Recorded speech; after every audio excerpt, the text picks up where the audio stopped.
Almost 3 years ago, Bayer Leverkusen found themselves in 16th after 12 games, their worst start to a season since 1979. They went on to sack their manager at the time and brought in young manager Xabi Alonso from Real Sociedad's B team. From there, Alonso would instill an attractive style of play that would see Leverkusen recover their disastrous season with a respectable 6th place finish. Seeing what he had done, it was really promising. But come the 23-24 season, no one expected this. Alonso's team smashed the Leverkusen title that had haunted this team for so many years by not only winning the league for the first time ever, but achieving such a feat with 28 wins, 6 draws, and 0 losses.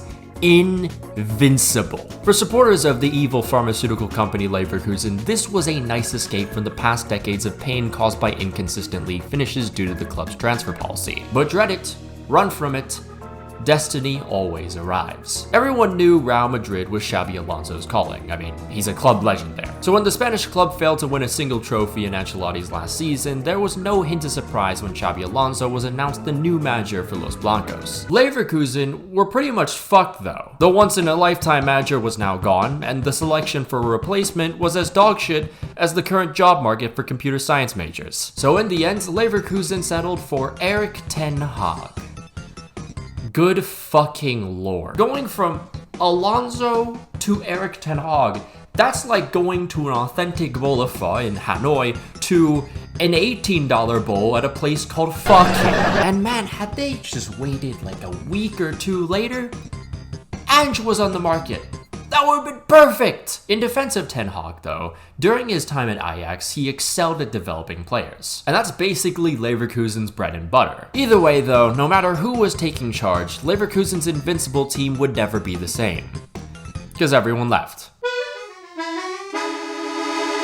29-year-old Jonathan Tah was one of the longest-serving players at the club. Since 2015, we've seen this FIFA career mode bargain turn into an actual stud at the back, cementing himself as a key figure in Leverkusen's squad long before Xabi Alonso arrived. However, he now throws it back to those old times for us by making the most FIFA 16 career mode-ass move ever for just $2 million. Centre-back Odilon Kosunu signed a couple years back at just age 20. Odilon showed a lot of promise and became pretty important in the back during Leverkusen's invincible season. However, last campaign, he was sent on loan to Atalanta and now joins them on a permanent deal for $20 million. Then, on the same day of those two departures, Liverpool decided to come in and raid the club. Wingback Jeremy Frimpong showed flashes when he first signed, and then Alonso would mold him into one of the most electric attacking options in the world. 23-24, he had 9 goals and 7 assists. Remember, this is a wingback we're talking about here. And 24-25, he had 5 goals and 5 assists. But with Alonso gone and clubs hungry, he decided this was the end of his chapter and signed with the Reds for $40 million. Then there was the wunderkid, Wirtz. Once with the club of their closest rivals, Leverkusen paid just $200,000 to bring Florian to the club in 2019-20. In that same season, Wirtz made his senior debut at just 16, and you could just tell he was going to be a big deal in the future. At 17, he'd fill in the hole left by another wonderkid in Kai Havertz. That season saw him score 5 goals and assist another 6. Which is just insane for that age. He then broke out in the following year and helped Leverkusen qualify for the Champions League with 7 goals and 10 assists in just 24 games. Then, after a long-term injury, Florian Wirtz joined back with the team, and with them now being under Xabi Alonso's wing, he turned into one of the best attacking midfielders in the world. 23-24, career high of 11 goals and 11 assists. Quickly in the next season, he beat that record high for assists with 12. But just like Alonso, it was only a matter of time that he'd leave. And finally, that happened this summer with Liverpool spending $125 million to sign the 22-year-old. Now with 3 really important players gone, Ten Hag was adamant that the club not let anyone else go, especially captain Granit Xhaka, who the manager publicly said was too important for the club to sell. And just a week later, Xhaka signed with Sunderland.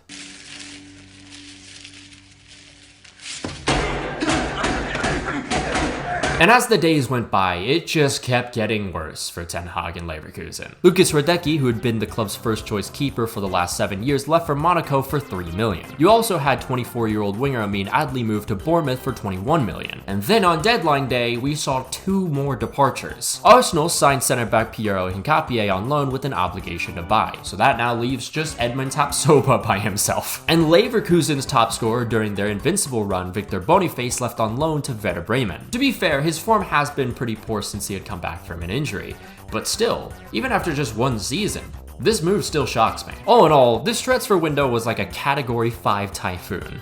And Bayer Leverkusen was an underfunded city in the Philippines that was full of corruption. And once that storm passed, it left in its wake a path of destruction that would take years to rebuild. Because Leverkusen lost 2 role players and more than half of its starting 11 from the previous 2 years.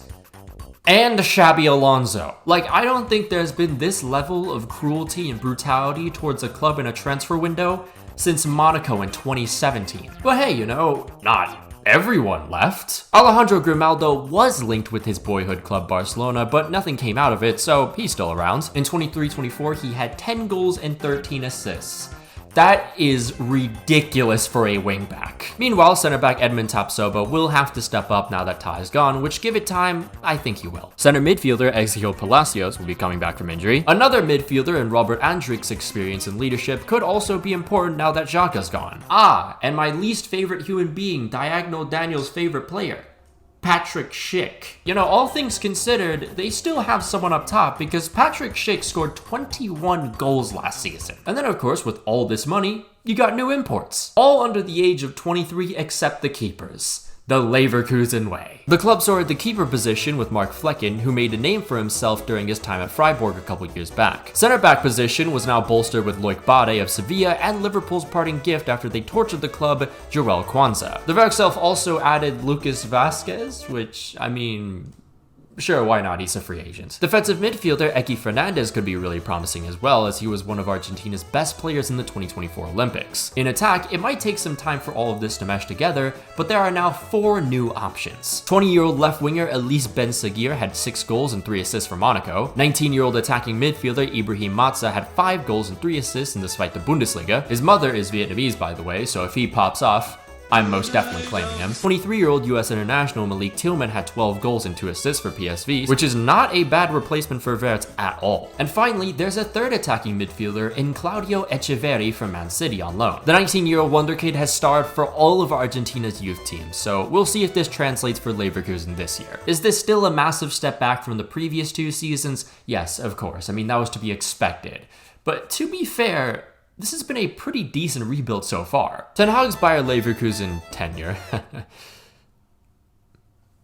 had a pretty disastrous start though, losing 5-1 in a friendly versus Flamengo's U20s. But to be fair, most of the players he fielded were very young and inexperienced. Nonetheless, Leverkusen was able to grab some small morale-boosting victories and then destroyed their first DFB Pokal opponents. And then in their first league game versus Hoffenheim, Grimaldo links up with new signing Kwanzaa in just these 6 minutes.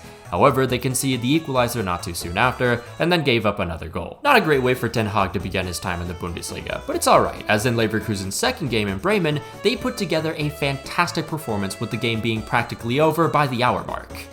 And then they blew the lead. Then 2 days later, the club dropped an absolute bombshell, announcing that Erik Ten Hag was already sacked. Which, you know, I get it, Erik Ten Hag, but still, that's 2 games into the season. I mean, it takes time to get your team up and running with the new coach, especially for a club that just saw most of their best players leave and also a once-in-a-lifetime coach leave. It just didn't really make any sense. No club with this reputation would be on the same level as those shitty reactionary YouTubers. Which is exactly what Erik Ten Hag said himself after he broke his silence criticizing the club for not letting him implement its vision. He also said that the relationship between him and the management was, quote, never based on mutual trust. Which made sense considering the club sold Xhaka, even though Ten Hag was literally on his knees begging them not to. But the thing is, this goes beyond just one disagreement. According to German newspaper Bild, no one fucked with Erik Ten Hag. I'm talking the staff, the physios, doctors, coaches,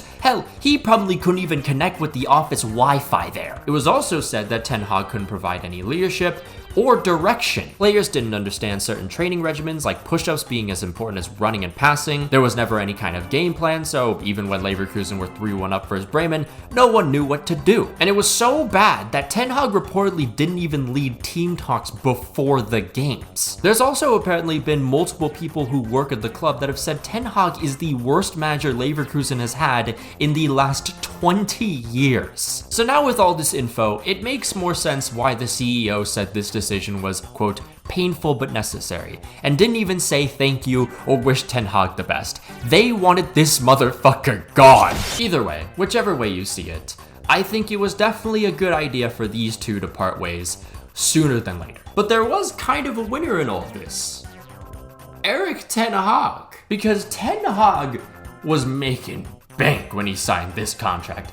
100,000 per day reportedly. And a quick termination of his contract meant Leverkusen had to pay a total of 5 million euros to the Dutch manager.